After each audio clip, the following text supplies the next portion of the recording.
हर हर महादेव। आप सभी शिव भक्तों का वीर मृत्युंजय चैनल पर पुनः हार्दिक स्वागत है। जैसा कि हमने अब तक जाना, सोमनाथ, मल्लिकार्जुन, महाकालेश्वर, ओमकारेश्वर, केदारनाथ, भीमाशंकर और काशी विश्वनाथ जैसे पवित्र ज्योतिर्लिंगों की उत्पत्ति और उनकी दिव्य महिमा के विषय में आज हम अपनी आध्यात्मिक यात्रा पर आगे बढ़ते हैं और पहुंचते हैं 8वें ज्योतिर्लिंग यानी त्र्यंबकेश्वर की ओर। यह दिव्य स्थल महाराष्ट्र के नासिक जिले में गोदावरी नदी के उद्गम स्थल पर स्थित है।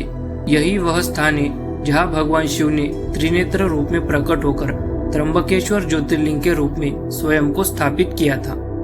यह कथा भी स्वयं सूत जी द्वारा नैमिषारण्य में कही गई थी, जिसे शिव महापुराण में श्रद्धा और विस्तार से वर्णित किया गया है। तो आइए जानते हैं कैसे प्रकट हुआ त्र्यंबकेश्वर ज्योतिर्लिंग और क्या है इसकी अद्भुत महिमा। सूत जी बोले, पूर्व काल में गौतम नामक एक महान ऋषि हुए, जिनकी पत्नी थी परम साध्वी अहल्या। वे ब्रह्मगिरी पर्वत पर तप करते थे। एक समय वहां भयंकर अनावृष्टि हो गई। 100 वर्षों तक वर्षा नहीं हुई। पेड़ पत्ते सूख गए, जीव जंतु दिशाओं में भटकने लगे। कुछ मुनि प्राणायाम के बल से जीवित रहे। गौतम ऋषि ने भी 6 महीने तक तप कर वरुण देवता को प्रसन्न किया। वरुण देव ने प्रकट होकर वर मांगने को कहा। तब गौतम जी ने कहा, हे देव, मुझे ऐसा जल दो जो अक्षय, दिव्य और तीर्थ स्वरूप हो। वरुण देव ने उन्हें एक गड्ढा खोदने को कहा और उसे दिव्य जल से भर दिया। वरुण देव बोले, यह जल अक्षय होगा और तुम्हारे नाम से प्रसिद्ध होगा। यहाँ किया गया तप, यज्ञ, दान सब अक्षय फलदायी होगा। गौतम ऋषि ने वहाँ हवन, अन्नवपन और वृक्षारोपण कर उस क्षेत्र को हरा भरा बना दिया। कई ऋषि, पशु पक्षी वहाँ पुनः बस गए। एक दिन गौतम जी के शिष्य जल लेने गए तो ऋषि पत्नियों ने उन्हें रोका। गौतम की पत्नी अहल्या स्वयं जल लेकर आई। ऋषि पत्नियां ईर्ष्यावश क्रोधित हो गई और अपने पतियों को भड़काया। ऋषिगण भी मोहवश गौतम से द्वेष करने लगे। उन्होंने गणेश जी की आराधना कर गौतम को आश्रम से निकालने का वर मांगा। गणेश जी ने उन्हें समझाया, गौतम ने तुम्हारे कठिन समय में सहायता की थी, अब तुम उन्हें कष्ट दे रहे हो, यह अधर्म है। लेकिन ऋषियों ने हट न छोड़ी। विवश होकर गणेश जी बोले, जो होना है वह होकर रहेगा। ऋषियों ने षड्यंत्र रचा। गौ के रूप में गणेश जी को गौतम जी की क्यारी में भेजा गया। गौतम जी जैसे ही गाय को तिनकों से हटाने लगे, वह मृत हो गई। इस पर सभी ऋषि चिल्लाने लगे, गौतम ने गौवध किया। गौतम जी स्तब्ध रह गए और ब्राह्मणों ने उन्हें आश्रम से निकाल दिया। अपमानित होकर गौतम जी एक कोस दूर चले गए। वहां भी उन्हें अपवित्र कहा गया। दुखी होकर उन्होंने ऋषियों से पूछा कि प्रायश्चित क्या है। ऋषियों ने कहा, 3 बार पृथ्वी की परिक्रमा करो, फिर ब्रह्मगिरी की 101 बार परिक्रमा करो, या गंगाजल लाकर 1 करोड़ पार्थिव शिवलिंग बनाकर पूजन करो। गौतम जी ने विनम्रता से कहा, मैं आपकी आज्ञा से यह सब करूंगा।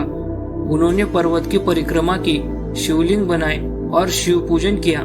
साथ में अहल्या और उनके शिष्य भी सेवा में लगे।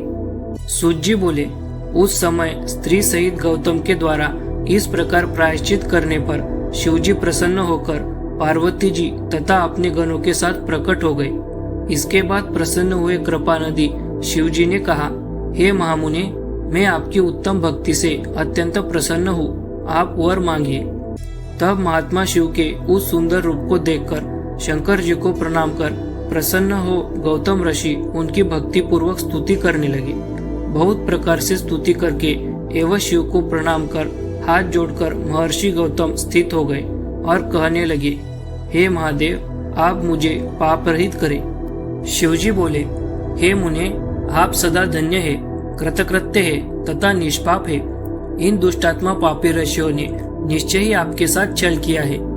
जब आपके दर्शन मात्र से लोग निष्पाप हो जाते हैं, तब मेरी भक्ति में निरत रहने वाले आप किस प्रकार पापी हो सकते हैं। सूत जी बोले, ऐसा कहकर सज्जनों को सुख देने वाले तथा असज्जनों को दंड देने वाले शिवजी ने उनसे ऋषियों के बहुत से दुष्चरित्रों का वर्णन किया। शिवजी की बात सुनकर महर्षि गौतम अत्यंत आश्चर्यचकित हो गए और उन्होंने हाथ जोड़कर शिवजी को भक्तिपूर्वक प्रणाम करके पुनः कहा। गौतम बोले, हे महेश्वर, उन ऋषियों ने मेरा बहुत बड़ा उपकार किया है। यदि वे ऐसा न करते तो आपका दर्शन कैसे होता। वे ऋषि धन्य है जिन्होंने मेरा अत्यंत कल्याण किया। उनके दुराचार के कारण ही मेरा बहुत बड़ा स्वार्थ सिद्ध हुआ है। शिवजी बोले, हे विप्रेंद्र, आप धन्य है, आप सर्वश्रेष्ठ ऋषि है। मुझे परम प्रसन्न जानकर आप उत्तम वरदान मांगिए। गौतम बोले, हे नाथ, आप सत्य कहते हैं, किंतु जैसा पंचों ने निर्णय दिया है वह अन्यथा न हो। जैसा उन लोगों ने निर्णय दिया है वही होने दीजिए। हे देवेश, यदि आप प्रसन्न है तो मुझे गंगा प्रदान कीजिए और इस प्रकार लोगों का उपकार कीजिए। आपको नमस्कार है, आपको बारंबार नमस्कार है। सूत जी बोले, ऐसा कहकर लोक कल्याण की इच्छा से गौतम ने उनके चरण कमल पकड़कर देवेश को पुनः प्रणाम किया।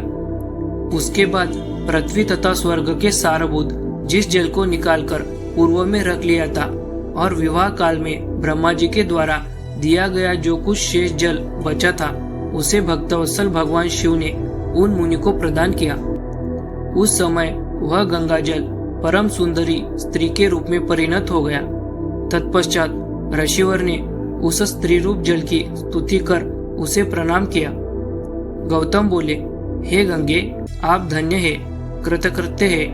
आपने जगत को पवित्र कर दिया है, अतएव निश्चय ही नरक में गिरते हुए मुझे भी आप पवित्र कीजिए। सूत जी बोले, तब सबका हित करने वाले शिवजी ने भी कहा, हे गंगे, सुनो, तुम मेरी आज्ञा से इन गौतम मुनि को पवित्र करो। तब उन शिव तथा गौतम के वचनों को सुनकर भगवान शिव की शक्ति परम पावनी गंगा जी ने शिवजी से कहा। गंगा जी बोली, हे प्रभु, मैं मुनि को परिवार सहित पवित्र करके अपने स्थान को जाऊंगी। मैं सत्य वचन कहती हूँ। शिवजी बोले, हे देवी, वैवस्वत मनवंतर के 28वें कलयुग तक तुम यही निवास करो। गंगा जी बोली, हे महेश्वर, हे त्रिपुरांतक, यदि सबकी अपेक्षा मेरा महत्व अधिक रहेगा तभी मैं पृथ्वी पर निवास करूंगी। हे प्रभु, एक और बात सुनिए। आप अपने गणों एवं पार्वती सहित अपने सुंदर स्वरूप में मेरे समीप निवास कीजिए। शिवजी बोले, हे गंगे, तुम धन्य हो। सुनो, मैं तुमसे पृथक नहीं हूँ, फिर भी मैं यहाँ निवास करता हूँ और तुम भी निवास करो।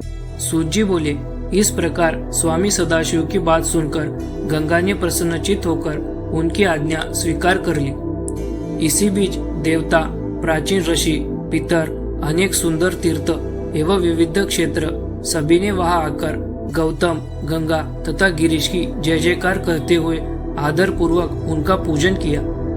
इसके बाद ब्रह्मा, विष्णु आदि उन सभी देवताओं ने हाथ जोड़कर सिर झुका करके प्रसन्नता पूर्वक उनकी स्तुति की। उस समय उन देवताओं पर प्रसन्न हुई गंगा जी तथा शिवजी ने कहा, हे सुरश्रेष्ठों, आप लोग वर मांगे। आप लोगों का हित करने की इच्छा से हम दोनों उसे प्रदान करेंगे। देवता बोले, हे देवेश, यदि आप प्रसन्न है, और हे गंगे, यदि आप भी प्रसन्न है, तो हम लोगों के तथा मनुष्य के हित के लिए कृपा पूर्वक यही निवास करें। गंगा जी बोली, हे देवताओं, तुम लोग स्वयं ही लोक उपकार के निमित्त यहाँ निवास क्यों नहीं करते। मैं तो गौतम को पवित्र कर जहाँ से आई हूँ वही चली जाऊंगी। आप लोगों में मेरा विशिष्ट किस प्रकार जाना जा सके, यदि उसे प्रमाणित करो तब मैं निश्चय ही यहाँ निवास कर सकती हूँ। सभी देवगण बोले, जब सबके परम बृहस्पति सिंह राशि पर स्थित रहेंगे तब हम सभी लोग आपके समीप आएंगे, इसमें संशय नहीं है। इस लोक में 11 वर्ष पर्यंत लोगों का जो पाप प्रक्षालित होगा, उससे जब हम लोग मलिन हो जाएंगे तब हे प्रिय, उस पाप को धोने के लिए हम लोग निश्चित रूप से आपके पास आएंगे।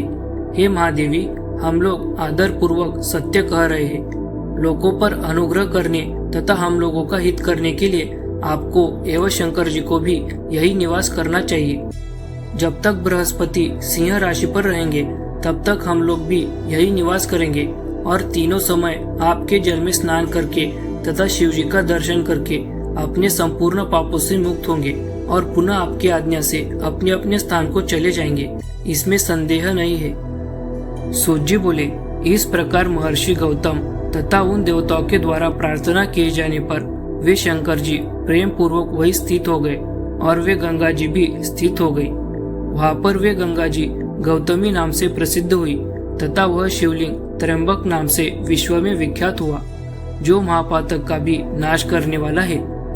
उस दिन से लेकर जब जब बृहस्पति सिंह राशि पर आते हैं, तब सभी देवता, तीर्थ तथा क्षेत्र यहाँ आते हैं। पुष्कर आदि समस्त सरोवर, गंगा आदि सभी नदियाँ एवं विष्णु आदि देवगण गौतमी तट पर निवास करते हैं। यह त्र्यंबक नाम से प्रसिद्ध ज्योतिर्लिंग गौतमी के तट पर स्थित है और महान पापों का नाश करने वाला है। जो इस त्र्यंबकेश्वर नामक ज्योतिर्लिंग का भक्ति पूर्वक दर्शन, पूजन, प्रणाम एवं स्तवन करता है, वह सभी प्रकार के पापों से मुक्त हो जाता है। गौतम के द्वारा पूजित यह त्र्यंबक नामक ज्योतिर्लिंग इस लोक में संपूर्ण मनोकामनाओं को देने वाला तथा परलोक में उत्तम मुक्ति प्रदान करने वाला है।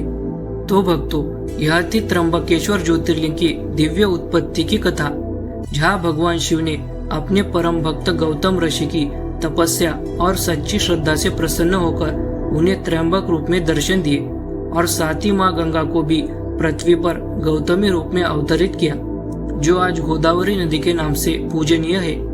यह कथा हमें सिखाती है कि जब भक्ति निष्कलंक और अडिग होती है, तो स्वयं महादेव धरती पर प्रकट होकर अपने भक्तों को आशीर्वाद देते हैं। यदि आपको यह कथा प्रेरणादायक लगी हो तो वीडियो को लाइक करें, अपने प्रियजनों के साथ शेयर करें और वीर मृत्युंजय चैनल को सब्सक्राइब करना बिल्कुल न भूलें।